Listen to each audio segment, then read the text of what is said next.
Hello, c'est Quentin. Cette semaine, on parle d'Apple et de son programme Apple Upgrade, comprenant qu'à force d'augmenter le prix de ses produits, il devenait plus efficace de vendre sur une mensualité qu'un ordinateur ou un smartphone.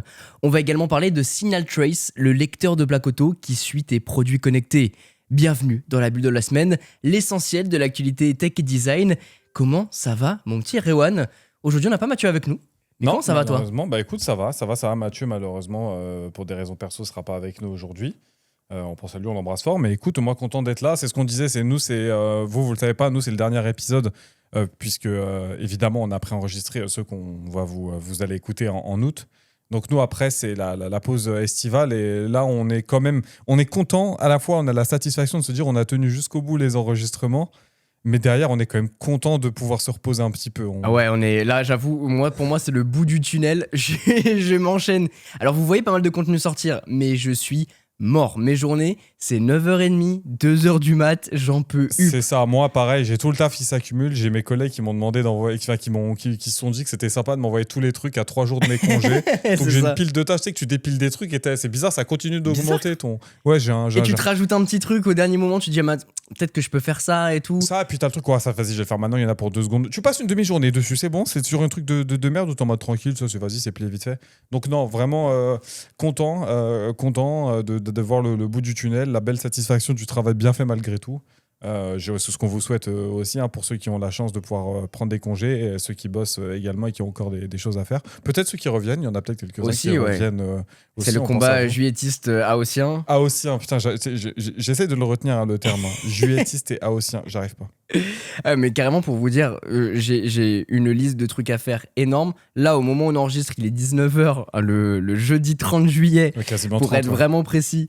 L'épisode, il sort du coup quelques jours plus tard. J'ai encore plein de trucs à faire et jusqu'à ce matin, j'ai été prévenu 2 jours avant que Google tenait un événement que je suis obligé de tenir secret jusqu'à une prochaine date, donc on en parlera à la rentrée, mais si jamais vous voulez avoir des insides, ça sera mute. Donc vous verrez tout ça. Mais voilà, ça s'est inclus au dernier moment, donc t'es là, t'es en plein rush. C'est bien, c'est toujours des trucs qui viennent niquer ton agenda, toute ta logistique. En plus, t'es en mode c'est là, ça m'arrange pas du tout, c'est nickel. Bon, par contre, tout le monde va le couvrir, donc je vais le couvrir aussi, évidemment. C'est exactement ça. Mais en tout cas, n'oubliez pas de soutenir le podcast si vous êtes là avec nous et que vous suivez un petit peu ce rythme des 2 épisodes par semaine, qui sera un peu allégé. On sortira un épisode pendant tout le mois d'août et début septembre. Donc n'hésitez pas, si vous voulez soutenir le podcast et surtout, si vous voulez suivre ces prochains épisodes, à vous abonner à votre plateforme préférée. Laissez vos petites étoiles aussi sur notre profil, ça nous fait toujours plaisir et surtout ça nous aide à faire découvrir le podcast. Et il y a toujours la bulle vocale, si jamais vous voulez vous laisser tenter, enregistrer une question ou envoyer un DM sur Instagram pour répondre à soit des idées de sujets que vous voulez nous lancer ou alors des polémiques. Nous on adore ça, on en discute, c'est le but de Bubble aussi. Exactement.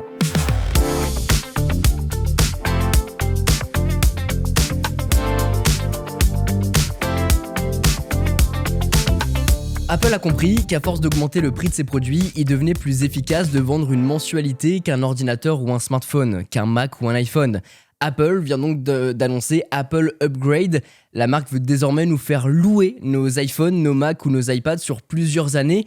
Une formule qui tombe au meilleur moment pour Apple, alors que ces appareils deviennent toujours plus chers et on l'a vu avec l'augmentation des prix, on l'a couvert en actualité sur Bubble, mais qui pourrait aussi nous installer dans un cycle de paiement permanent. C'est marrant parce qu'on en avait parlé il y a pas si longtemps dans un épisode où on se disait c'est vrai que la location, c'est un truc c'est une tendance qu'on voit évoluer, que ce soit dans le domaine de l'automobile. Je crois que c'est Mathieu qui faisait la remarque où on voit à la télé des pubs passer avec uniquement les LOA, les LDD. LLD. Location longue durée. Exactement. Et location avec option d'achat. Ouais. On voit que ça à la télé et pas le prix final. Ouais. Parce qu'en fait, c'est devenu plus difficile aussi d'acquérir un produit neuf. Peut-être que voir plus de chiffres, ça fait plus flipper. Peut-être que dans la barrière mentale des gens, voir les prix que tu vas sortir tout le mois, c'est un peu plus facile que de se dire comment dire, nature, peinture, je vais sortir 30, 40, 50 briques d'un coup pour acheter ma voiture. Tu as le modèle aussi qui est intéressant avec la LOA ou la LLD, c'est-à-dire qu'en théorie, tu peux la rendre à la fin ou passer sur un modèle plus récent, tu as l'entretien qui est pris, etc. Je ne savais pas qu'Apple avait décidé de faire ça, mais en vrai, alors c'est un truc au niveau du particulier qui n'est pas très répandu, Mais je crois que dans l'épisode, on parlait justement du marché professionnel qui, lui, était Tout à fait. davantage comment dire, répandu, puisque du coup, ça permet fiscalement, c'est plus intéressant de déduire des charges, etc. Pour les pros, je serais curieux de voir comment ils ont organisé ça, Apple, parce qu'il me semble que tu pouvais le faire auprès de revendeurs, ce genre de truc, mais pas en direct chez Apple. Alors non, là pour l'instant c'est sorti dans le domaine du grand public, donc je sais pas si c'est équivalent dans le domaine pro ou non. Ok. Ce qui est sûr, c'est que ça vient d'être lancé, hein. Ça date du 28 juillet, donc il y a 2 jours à l'heure où on enregistre, et les mensualités commencent à 17,99 €, enfin 17,99 $. Je vais vous détailler tout ça dans quelques instants. Mais 17,99 € pour un iPhone, 11,99 € pour une Apple Watch, 24,99 € pour un Mac et 11,99 € pour un iPad. En fait, la reprise d'un ancien appareil peut réduire ce montant mensuel. Et il faut faire attention parce que c'est pas un financement classique qui se termine automatiquement par l'achat du produit. Apple décrit clairement dans son offre Apple Upgrade, c'est une location et non un prêt ou une vente à crédit. En fait, à la fin du contrat, on a 3 possibilités. Soit rendre l'appareil et quitter le programme, soit le rendre pour repartir sur une nouvelle location avec un modèle plus récent, ce qui je pense sera le plus répandu, ou alors payer une somme complémentaire pour l'acheter définitivement. Pour vous donner un exemple, l'iPhone 17 Pro 256 Go, il est vendu à 1099 $ aux États-Unis. Ça coûte 31,99 $ par mois pendant 24 mois, soit 768 $ de loyer. Et donc, il faut payer la différence, la valeur d'achat pour le conserver derrière. C'est-à-dire qu'en fait, dans le cas où tu termines ta location au bout de 24 mois, il faut rajouter grosso modo 300-400 € pour le racheter, puisqu'en fait, tu viens combler le prix d'achat qu'il avait il y a 2 ans. Exactement, Ok. c'est ça. C'est exactement ça. Sachant que j'imagine que tu pars sur un contrat donc, de ces 1099 $. A priori, il n'y aurait pas de taux, donc ça serait un taux 0%. Ok. Donc on paye réellement, c'est juste qu'au lieu de payer les 1099 comme tu disais, les 50 briques, etc., au lieu de les payer en une seule fois, tu les payes sur un loyer mensuel, Ouais. ce qui est cool, sachant qu'il faut faire attention que l'Apple Care Plus, il n'est pas inclus à l'intérieur, il faut souscrire à l'Apple Care Plus ou l'Apple Care One séparément, donc si jamais ton appareil il est endommagé, ça peut entraîner des frais au moment de sa restitution, Alors ça, ouais. comme avec les voitures. Ouais, quoi. c'est ça. Pour toutes les locations, il faut savoir quand même qu'à partir du moment où ou même les options d'achat, du coup, pendant toute la période où tu vas payer les mensualités, le produit t'appartient pas. C'est un peu comme un crédit avec la banque pour l'achat d'une maison ou quoi. Certes, au niveau de la propriété, ça reste la tienne. Par contre, l'argent, c'est la banque qui te l'a prêté. Donc à tout moment, si tu peux pas rembourser ou quoi, ou que tu essayes de magouiller pour le revendre ou quoi, bah ils vont vouloir récupérer leurs intérêts, Leur quoi, dû, ouais. leur dû. Donc tant que t'as pas payé, finalement, le produit, il t'appartient pas. Bah, Le produit, il est à Apple et à Klarna, parce qu'il passe par Klarna Klarna, pour d'accord. faire ça aux États-Unis. Donc c'est révélateur. Et c'est surtout qu'en fait, tu dis, tant que tu n'as pas payé, ouais, mais c'est même tant que tu n'as pas acheté le produit, parce qu'encore une Oui. fois, tu vas payer les mensualités, tu payes la licence d'utilisation, tu payes le prêt, mais tu n'acquiers pas une propriété. C'est en fin de compte, c'est pour ça que j'insistais sur l'argent à mettre au bout, c'est-à-dire que potentiellement, 2 ans plus tard, si tu veux racheter l'iPhone que tu as payé tous les mois, bah, va falloir mettre le prix, en fin de compte, d'achat de l'iPhone, mais de sa valeur qu'il avait il y a 2 ans. Tu vois ? Oui. Une fois que tu as fini toutes tes mensualités, là où l'option d'achat, en général, avec les voitures, ce que les gens ils essayent de faire, c'est qu'en fait, la location avec option d'achat, pour expliquer comment ça fonctionne et si c'est rentable ou pas, il faut qu'au moment où tu rachètes la voiture, elle vaille moins cher que ce qu'elle vaut sur le marché Sur de le marché. l'occasion. Comme ça, si tu veux la revendre, tu peux encore récupérer un peu d'argent ou quoi. Si elle vaut plus cher, bah, c'est juste que tu t'es fait avoir. Mais c'est pas le meilleur programme ou le meilleur investissement pour toi, puisque tu aurais pu faire l'acquisition d'un véhicule comme ça d'occasion et tu t'en serais très bien sorti, quoi. Oui, je pense que ça sera surtout utile pour les personnes qui veulent changer de smartphone tous les ans, par exemple. Ça Oui. leur permet de limiter les frais et donc juste payer une mensualité et partir sur le prochain iPhone à chaque fois. Et qui serait à l'aise avec le fait de ne pas posséder l'appareil aussi, parce que pour eux, ça Exactement. ne change pas grand-chose tant que tu le protèges bien et que tu le pètes pas, quoi. Aussi, sinon bah, tu payes en conséquence. Et puis pour ceux qui veulent garder un tel pendant 5, 6, 7 ans, et c'est d'ailleurs aussi le cas pour les Mac, sachant que pour les MacBook, t'es obligé de partir sur une mensualité de 36 mois. Ah, c'est Évidemment. 3 ans donc. Ouais, parce que Ok. c'est un Mac, et je crois que l'iPad est similaire. C'est 24 ou 36, quelque chose Ouais, comme ils ça. considèrent que l'amortissement est plus long parce que il garde Exactement. ses performances beaucoup plus longtemps, là où un smartphone déprécie plus vite. C'est 12-24 mois pour un iPhone ou l'Apple Watch et 24-36 pour un Mac et l'iPad, sachant que c'est le genre d'appareil que tu es censé garder beaucoup plus longtemps, quoi. Toi, si tu faisais le calcul entre les appareils que tu possèdes, si tu les avais pris en location, tes mensualités, Oh, mon les pote, mensualités, elles vont taper. je pense que ça c'est serait clair. quoi, 300 € par mois, un truc comme ça, en vrai, Ah bah... avec l'Apple Watch et tout. Mais en vrai, toi, c'est un modèle qui pourrait t'intéresser, ça, ou pas du tout? Toi, à titre perso? Bah, à titre perso, bah là ces derniers temps, depuis l'année dernière, je bosse avec Apple, donc je vais te dire non, mais pour quelqu'un qui de base change d'iPhone tous les ans, en vrai ça pourrait être une bonne astuce pour amortir un petit peu le coût. Si par exemple t'as pas forcément énormément de trésorerie ou la trésorerie tu veux la mettre ailleurs à titre professionnel, je pense que ça peut être intéressant de faire cette fameuse mensualité. Ah, c'est ouvert aux pros, ça aussi? Du coup, c'est que les particuliers? Bah, j'ose imaginer que en fait c'est du pareil au même, sachant qu'en fait juste la TVA tu la récupères avec la société. Mais je suis pas certain parce qu'en fait le truc de Klarna, je me demande si c'est pas justement un système qui existe uniquement pour les particuliers, là où ils ont pas déjà un programme entreprise pour les revendeurs avec des tu vois comment ça s'appelle, des organismes de financement justement qui eux rachètent les appareils, remboursent Apple, et toi tu t'engages à rembourser l'intermédiaire en fin de compte, cette plateforme bah, par de exemple financement. en France c'est ce qu'on a. Apple propose le paiement fractionné avec CTLM. Mais c'est cette logique de location justement elle est pas pareille. C'est que comme tu le dis, c'est qu'il y a un intermédiaire qui gère finalement tout ça, et toi comme si tu payais un crédit pour une voiture ou pour Apple pour a un son appartement. argent, CTLM récupère ton argent à toi du coup du fait d'avoir entre guillemets avancé l'argent Apple, sauf que là eux ils se prennent une commission, c'est-à-dire que c'est pas un prêt à taux zéro, ça va être en général je crois que c'est entre 5 et 7% si je dis pas de bêtises, faudrait se renseigner. Faudrait regarder. Parce qu'en Je fait l'ai c'est pas noté, c'est un ouais. prêt conso en fait. Je pense que C'est équivalent à un prêt exactement conso. ça. Un prêt à la consommation pardon pour. Et du coup, je parle de prix en dollars parce que le service n'est pas dispo en France. Pas pour l'instant, c'est uniquement aux États-Unis. Sachant que c'est dispo, il y a certains appareils, notamment entrée de gamme, qui sont exclus de ces offres. Le 16, le 16 Plus, l'Apple Watch SE, le MacBook Neo, le Mac Mini, l'iPad A16 et le Studio Display, Ça en fait quand l'écran même pas mal, d'Apple. hein. Ça fait quand même pas mal de produits. Donc il y a de l'entrée de gamme et il y a aussi des produits qui sont un peu différenciants, genre le Studio Display. Je pense que cette formule, elle est plutôt axée sur les personnes qui veulent renouveler leur téléphone plus régulièrement, j'imagine. Ouais, et je pense que Apple a bien bossé son coup, c'est-à-dire qu'en fait, toi, si tu passes sur un modèle plus récent et que tu leur restitues du coup l'appareil que tu avais, bah, potentiellement, eux, s'ils veulent le revendre d'occasion, ils peuvent quand même le revendre à un certain prix. Donc en fait, ça leur permet virtuellement de vendre l'appareil deux fois. Bien Pour sûr. peu qu'il soit bien vendu, plutôt que les programmes de reprise avant où là, c'était peut-être un peu plus compliqué pour eux de gérer parce que tu avais toute une notion de propriété, de rachat, etc. Là, dans leur inventaire, ça change pas, c'est juste le statut, il est en lock. Hop, ils le renvoient à l'atelier, potentiellement ils te le nettoient, à la limite ils te mettent une nouvelle batterie et encore. Et puis ils peuvent le remettre quoi, un iPhone 17 qui a été acheté combien, 1100. Je pense qu'ils peuvent le revendre 700, 800 2 ans après sans trop de problèmes, je pense. Peut-être un peu moins, mais en vrai, si tu as une garantie Apple d'occasion après coup, parce que c'est une garantie légale, en France en tout cas, ou en Union Européenne d'ailleurs, bah en vrai ça peut être très très profitable pour Apple, je pense. Ça me fait penser d'ailleurs, n'hésitez pas à aller de temps en temps sur le site Apple Refurbished si jamais vous voulez acheter un nouveau produit.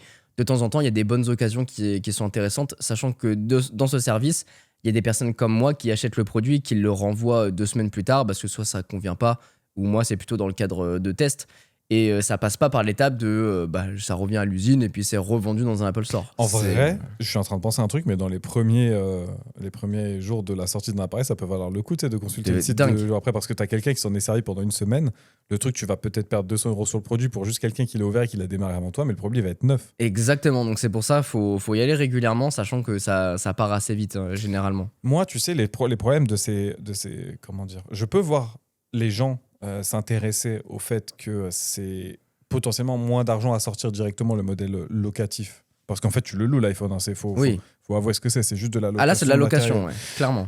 Le problème que je vois avec ça, c'est qu'encore une fois, on veut te mettre matériellement, maintenant, c'est même plus. C'est un service. Ce que je veux dire, c'est que c'est un service de location pour des choses matérielles, mais en fait, on veut encore te rajouter un abonnement. Tu vois, je comprends la logique de se dire je n'ai pas la possibilité de sortir ce montant-là dans un smartphone. Déjà, peut-être achète pas un iPhone. Peut-être pas un iPhone 7 déjà pour commencer de dernière génération. Mais pas un 17 Pro. C'est ça, ça c'est peut-être un jugement de valeur. Si tu n'as pas d'argent à mettre là-dedans, peut-être que voilà, tu n'as peut-être pas besoin du dernier iPhone. Je vous laisse être juge. Mais pour autant, tu vois, moi j'ai encore un problème avec la notion de propriété. C'est-à-dire qu'encore une fois, on te donne tu t'engages à te faire tirer de l'argent pour un truc qui t'appartient pas. Donc, on parlait encore la dernière fois de la fin des jeux vidéo, de la possession des jeux vidéo, chose qui est déjà arrivée il y a longtemps, même avec les supports physiques. On a fait un épisode sur les abonnements. Maintenant, ça arrive dans le monde du hardware. En fait, les gens ont moins en moins d'argent à mettre dans le loisir ou dans tout ce qui est électronique, un peu de confort, etc. Donc, on essaie de trouver d'autres moyens pour faire en sorte que les gens consomment. Donc, d'un côté, tu peux te dire que la démarche est louable. De l'autre, tu te retrouves encore dans un mode où on peut faire ça. En fait, il y en a même qui font ça pour l'électroménager. Hein. Tu peux louer ton frigo, tu peux louer ta machine à laver. Mais je pense que ça vient aussi avec un timing, avec tous les prix qui augmentent chez tous les constructeurs, Apple y compris. On l'a vu, on en a parlé dans une bulle de la semaine. Justement, au lieu d'acheter, et puis ça vient aussi avec ce que tu disais tout à l'heure, le prix marqué. Au lieu d'acheter un MacBook, par exemple, à 2000 €, tu vas l'acheter 40 € par mois. C'est ça. Donc, potentiellement, c'est plus attractif de le voir comme ça. Mais je te rejoins où il faut quand même faire attention. C'est pas parce que tu payes une mensualité qu'il faut, il faut aussi pouvoir couvrir les frais derrière. Ça reste évidemment, un crédit. Hein. ça reste un crédit, ça reste à votre charge. Et surtout, il se donne le droit de vérifier, évidemment, si vous êtes solvable ou non. Hein. C'est pas, tu peux pas faire le prêt en disant salut, je le veux. Et surtout et tu que peux pas, mais... si considère ça comme un crédit, ce qui est le cas, je crois, pour la LOA, mais pas pour la LLD, parce qu'il y en a un où je crois que tu as une différence en fait où l'un est considéré comme un crédit et l'autre pas comme l'autre. Et puis tu sais que si tu vas acheter un bien ou quoi, il check ce genre d'infos. Bien sûr. Tu dois gagner, je crois, plus de 33. Enfin, tu ne peux pas être à crédit plus de 35% de ce que tu gagnes ou un truc. Ton taux d'endettement, il doit pas être supérieur à 33%. Ouais, c'est ça. Et si jamais c'est le cas, bah en fait, ils considèrent que t'es pas solvable, peu importe l'argent que tu as sur ton compte, ça dépend aussi des crédits que tu as en cours. Donc ouais, c'est quelque chose à prendre en compte. Ouais, tu sais, nous, on est la génération qui aime bien la tech et quand on achetait un produit, on était tout content. Puis quand on se lassait et qu'on achetait un plus récent, on le donnait à nos parents, tu vois, ou à nos frères et sœurs et tout, enfin, ou même des fois aux potes. Ce que je veux dire, c'est que là, on arrive dans la génération où en fait, les gens vont payer des abonnements pour tout ce qu'ils utilisent et qu'en fait, ils auront peut-être le dernier truc, mais ils l'auront jamais vraiment à eux, tu vois. Je sais pas, je pense peut-être avec mon mode d'arriéré, mais moi j'aime bien posséder les trucs, être responsable si je les pète, mais aussi avoir le confort de me dire je m'en sers et puis tous les mois je vois pas des moins, je sais pas combien parce que pour un service que je paye, tu vois. Je pense que ça dépend aussi vachement du produit, de la configuration. À voir si c'est pertinent ou pas pour vous aussi. Curieux d'avoir financièrement, et on verra si ça arrive en France, évidemment, on vous tiendra au courant. Et dites-nous en commentaire, en DM ou via la bulle vocale ce que vous en pensez de tout ça. Mais Coco, si vous avez l'habitude de rouler en voiture, vous avez déjà entendu parler, je pense, du LAPI. Toi, t'en as déjà entendu parler du LAPI? Du LAPI? Ouais, LAPI. Non. C'est une technologie... Je connais l'API, mais... Les API, exactement, tout à fait, ouais. Application Programming Interface, je crois que ça veut dire API. Ouais. Il me semble que c'est ça. Non, le LAPI, c'est le lecteur automatique de plaques d'immatriculation. C'est dans les radars, genre alors, pas dans les radars, mais tu sais, dans les voitures qui scannent automatiquement les plaques et qui checkent si tu as bien payé ton parking. Et qui t'allume. Ouais, okay. Alors, tu as ça, je crois que tu les as dans les voitures de police aussi. En fait, c'est un système qui sert à la fois pour mettre des amendes sur les parkings, si tu n'as pas payé ton parking. Ça sert également à rechercher les véhicules qui sont potentiellement volés, maintenant potentiellement en défaut d'assurance. Enfin, si tu es recherché, ils peuvent rechercher ta plaque et ça, tu sais, ça met une alerte si un véhicule de police ou quoi passe à côté. Et en fait, là, ce qu'ils ont fait avec ce matériel, il y a une société italienne qui s'appelle Elsag Segnaltres. Pardon, non, ça c'est le nom du produit, excusez-moi. La société s'appelle Leonardo, c'est un groupe de défense italien qui est coté en bourse et qui est basé à Rome. Ils ont créé du coup Signaltres, qui s'appelle Elsag Signaltres aussi, qui en fait est une amélioration à la fois logicielle et matérielle de ce fameux lecteur de plaques. Ok, c'est une machine finalement qu'ils vendent pour les autorités, entre autres. Ouais, je pense que c'est à peu près ça. En vrai, c'est à peu près un module. Je pense que t'as tout embarqué. Tu sais, t'as le module, t'as les caméras, t'as le logiciel, t'as l'ordinateur embarqué pour tout faire tourner, etc. La grosse nouveauté de ce truc-là, mon coco, c'est qu'en plus des caméras qui font de la lecture automatique, ils rajoutent des capteurs qui captent en temps réel les signaux Bluetooth, le Wi-Fi, les puces RFID. Donc tout ce qui est smartphone, tout ce qui est montre connectée, tout ce qui est écouteur, tu sais, les IoT AirPods, quoi, finalement. C'est même pas IoT, c'est vraiment tout ce qui émet du sans fil. Donc l'IoT tu peux avoir de l'IoT qui est filaire aussi, mais tout ce que je veux dire, c'est tout ce qui communique sans fil à, on va dire, ondes proches et ondes moyennes. Tu vois, c'est pas de la longue portée. Le Wi-Fi peut être, je crois pas que ce soit considéré comme de la longue portée, Là où le RFID, c'est vraiment, tu sais, du très très près, Ouais. comme le NFC. Là, il va permettre de capter tous ces trucs-là. Et en fait, je pense que vous voyez où je veux en venir. L'idée avec ce truc-là, qui peut même traquer les puces d'identification pour les animaux, c'est te dire à quel point Ah ouais. le truc il peut être précis. En fait, ça va capter les adresses MAC, donc, qui est une adresse physique de ta carte, des différentes cartes réseau que tu utilises. Carte réseau au sens large, hein, pas que carte Wi-Fi, mais tout Ethernet, Bluetooth, RFID, Oui, chaque etc. machine a une adresse MAC qui permet de l'identifier sur un Et réseau. de communiquer, ouais, tout à fait. Exactement. C'est comme ça que la base de la communication fonctionne sur le protocole TCP/IP. En fait, il peut récupérer toutes ces informations-là et en fait, il peut les lier. En fait, en sachant que quand il est passé à côté de tel truc, il y avait telle info, tel truc, telle info, il peut créer des profils qui les aident, eux, à rechercher quelqu'un. Ah, donc il passe à côté d'une voiture. La voiture, à l'intérieur, il y a éventuellement un téléphone, des AirPods. À partir de ça, ils vont établir un persona Ouais, une genre, fiche type de quelqu'un, par quoi. exemple, tu sais, là, aujourd'hui, si jamais la plaque, elle n'est pas visible ou que la personne l'a dissimulée ou que, tu sais, il y en a qui mettent des scotch un peu bien faits pour transformer un F en un 8 ou un E, tu vois, ce genre de truc-là. Et bien là, potentiellement, en le croisant à ces infos-là, tu peux dire, ben non, je sais que c'était toi parce que regarde, la plaque, elle est pas bonne peut-être de une ou deux lettres ou même on l'a même pas. Par contre, on a ton téléphone, on a tes AirPods, on a ta montre connectée, on a ton PC qui Ah est ouais, resté dingue. allumé, on a ton phone pro. Donc, moi, tu me dis que c'est pas toi dans la voiture, pas de souci. Moi, je te dis, les données de tes appareils me disent que c'est toi. Comment est-ce que tu prouves que c'était pas toi? Alors que ce trajet-là, c'est le trajet que tu fais quand tu rentres du taf tous les soirs, tu vois. Ah, donc probablement, quand t'as ce côté, tu sais, par exemple, tu te fais flasher sur l'autoroute, tu dis que tu contestes en disant que c'est pas toi qui conduisais, ils pourront dire éventuellement, bah si, c'est toi, puisque on a vu ton téléphone, on a vu ton Mac sur la route. C'est une excellente question que tu me poses. Faut savoir que pour l'instant, on n'est pas certain que ce soit utilisé en France, ce système-là. Il n'y a pas eu comment dire, de communication officielle qui a dit que c'était utilisé. Il y a eu une polémique. Il y a eu un ex-agent de la DGSI, de la Direction Générale de la Sécurité Intérieure, donc globalement les agents étatiques qui sont chargés de la protection du français de son sol, qui a fait un exercice de vérification, comment dire, qui a autorisé France Info à faire un exercice de vérification en mode regardez, on s'en sert pas, prenez un tiers et venez faire une enquête, quoi. La technologie, elle existe. Par contre, elle est déjà déployée notamment aux États-Unis et depuis 2025. On n'est pas sur un prototype du tout. C'est vraiment un truc qui est Ah, déjà. donc c'est déjà opérationnel et vendu, du coup. Et ça va même plus loin que ça, puisque je te parlais des lecteurs des plaques, mais ils le vendent aussi. La boîte Leonardo propose des systèmes légèrement dérivés, mais qui fonctionnent pareil hors des routes, donc dans les gares, les centres commerciaux, dans les événements publics, de manière à ce que si tu es potentiellement une attaque, un événement terroriste ou n'importe quoi, ils puissent être en capacité de récupérer ces signaux pour potentiellement suivre la personne, la traquer et voir par où elle est passée pour la retrouver. Ah ouais, dingue. Donc en vrai, c'est un truc qui capte à tout moment et qui anticipe d'une certaine manière, bah, éventuellement des faits, enfin un peu comme une caméra, sauf qu'au lieu d'avoir la personne, ça va tout C'est un capter. tracker. Ouais, c'est un tracker, mais limite, j'ai envie de dire de la personnalité, mais de la personnalité technologique de la personne, Bah quoi. en fait, tu vois, quand tu utilises Internet, c'est marrant, on a fait des épisodes là-dessus sur comment on te traque sur Internet en fonction de ce que tu consommes, de où est-ce que tu es Ouais. au moment où tu consultes l'article, de quelle résolution tu utilises et tout ça peut te permettre de dire ouais, il a plus ou moins d'argent, etc. Donc il peut consommer tel ou tel produit. Donc là, c'était à des fins d'annonce, en fin de compte, pour faire de la pub. Là, de l'autre côté, tu peux le faire vraiment pour faire un profilage en mode où est-ce que la personne elle est passée, qu'est-ce qu'elle porte sur elle, du coup, à quel type de personne on est susceptible d'avoir affaire. Tu vois, c'est pas la même personne qui va avoir juste un vieux téléphone qui communique juste sur le réseau GSM et un autre qui a tout activé avec du Wi-Fi qui tourne H24, le Bluetooth, une smartwatch, des AirPods, etc. Donc, Si je me fais capter en déplacement, les mais gens toi, on ils passe vont à côté pas de toi, ça va être pas un comprendre. sapin de Noël. Le mec, il a un bracelet connecté, il a la bague, il a la montre, il a deux téléphones, il y a l'appareil photo qui doit faire, je sais pas, le MacBook, Ah ouais, trop grave. l'iPad. Ah ouais, J'adore. toi, ta trace numérique, je pense qu'on peut te renifler même, à mon avis. Les chiens, ils te reniflent en mode adresse Mac.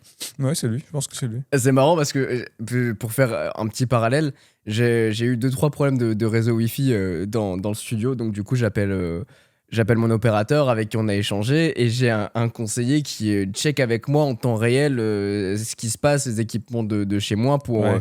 pour analyser la situation et comprendre ce qui se passe. Il m'a dit, mais frérot, je n'ai jamais vu ça. Il y a un nombre d'équipements chez toi, je n'ai jamais vu ça de ma carrière. Tu m'étonnes. Le frérot, il doit se dire, ouais, putain, il a un data center chez lui, c'est fou. Il a bloqué, c'était très drôle. Bah, tu m'étonnes. Parce qu'en vrai, mais en vrai, avec tous les appareils que tu as, il y a bientôt un jour, parce que je crois que tu as 253 adresses IP de dispo si tu es sur un un slash 24. Ça veut dire que toi, bientôt, tu vas arriver au bout des adresses que tu. Je crois que j'avais fait le calcul, je dois avoir une 60aine d'appareils connectés. Oh, petit joueur. Oh, ça compte les lunettes, les lampes connectées et tout ça? Non, les lampes connectées, c'est un seul et même pont. Ah oui, parce qu'elles sont en Zigbee. Ouais. Ok. Enfin, Elles sont oui, pas, elles sont, c'est le pont qui est a son connecté, adresse IP, le reste, ouais, ok. sinon Ah, là, tu t'en tires bien. là, c'est mort. Tu t'en tires bien. Là, c'est mort. Donc voilà, donc il y a un espèce de flou à l'heure actuelle, à savoir si c'est déployé en Europe ou quoi. En France, on nous dit que non. Faut s'attendre à quand même un moment à ce qu'ils nous mettent la pilule. Vous savez où est-ce que ça va venir. Pour l'instant, c'est les autres qui font les tests. On l'avait déjà vu avec la surveillance algorithmique, donc les algorithmes IA dans les caméras pour traiter de la vidéo, identifier des personnes, etc. Probablement que il ne faudra pas attendre 2030 pour que ça arrive chez nous, à mon avis. Ça va arriver plus vite que ça.